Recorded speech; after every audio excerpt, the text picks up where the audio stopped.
Cue Dave and Ryan in 3, 2, 1. It's Dave and Ryan's movie review.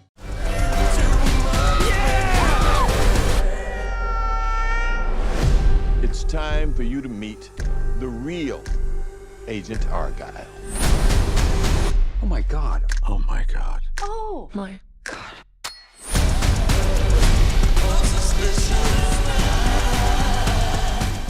Dave and Ryan here. We're actually where all the magic is going to happen. We're going to talk about that coming up at the end of this one. Not that kind of magic. Not that kind of magic. Went to the movie and saw Argylle. It's actually a pretty good flick. Little long in the tooth. We'll talk about that. 2 hours, 19 minutes, PG-13.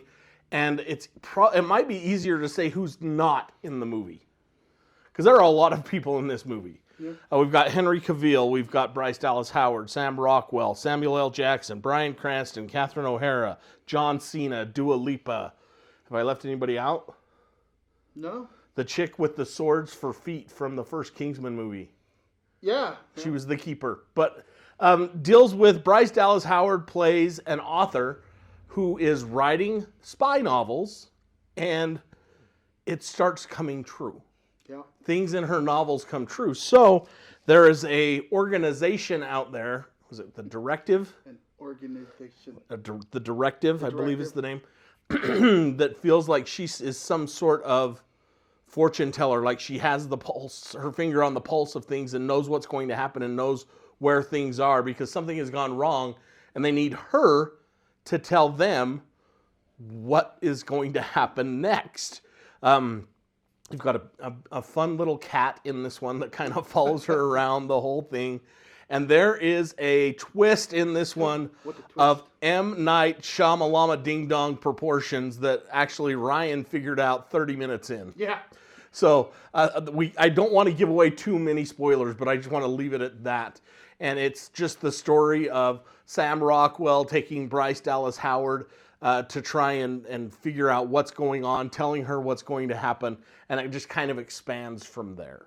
I told Ryan, if you like The Kingsman, you're going to like this movie. I loved the action in this movie.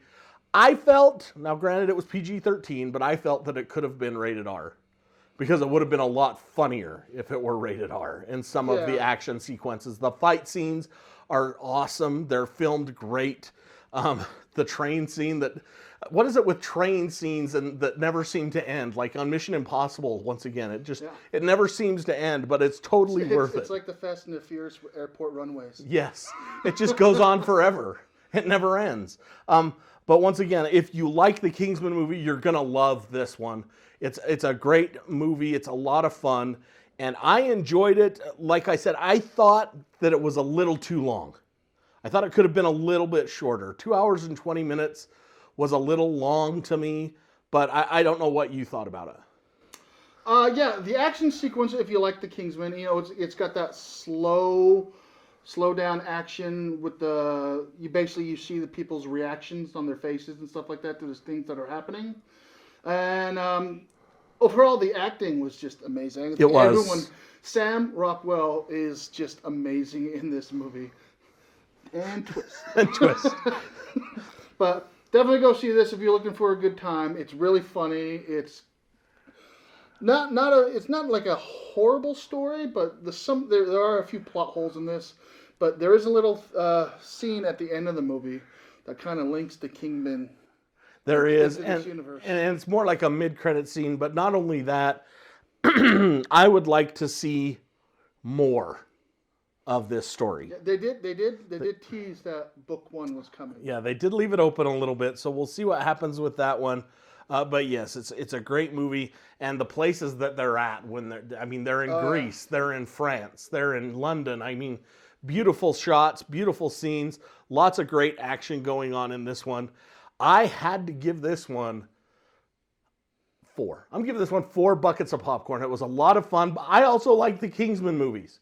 And I'm going to tell you right now, if you ever were sitting around saying, you know what, there will never be a fight scene that is turned into a dance number and then one that is turned into an ice skating routine, you're wrong. That's all I'm going to tell you about this, okay? What did you think?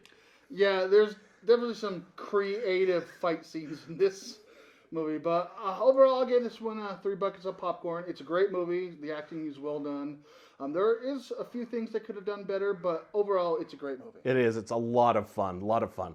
Now, back to where we're at right now. This is where it's all going to go down March 2nd.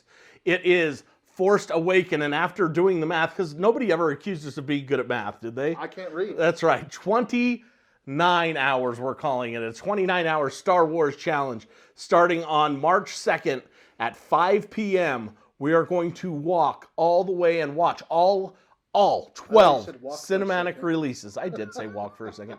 All 12 Star Wars cinematic releases. It's going to be a great time, and the best part about it is I can't sleep. I am working up towards breaking that world record of 125 hours that we're working on for next summer.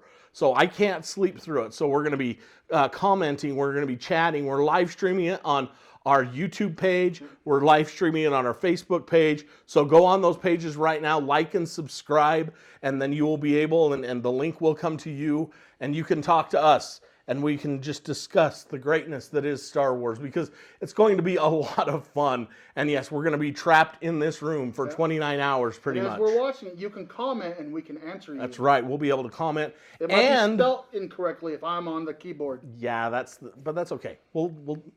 I'll read them, and then you can spell them. So if there's bad spelling, how do you spell Anakin? If there's bad spelling, it's Ryan's fault. Just know that going in. All right, but as for the movie we went and saw, Argylle, great film. Go check it out. And even if you don't go see that one, what do we always say? Go see a movie.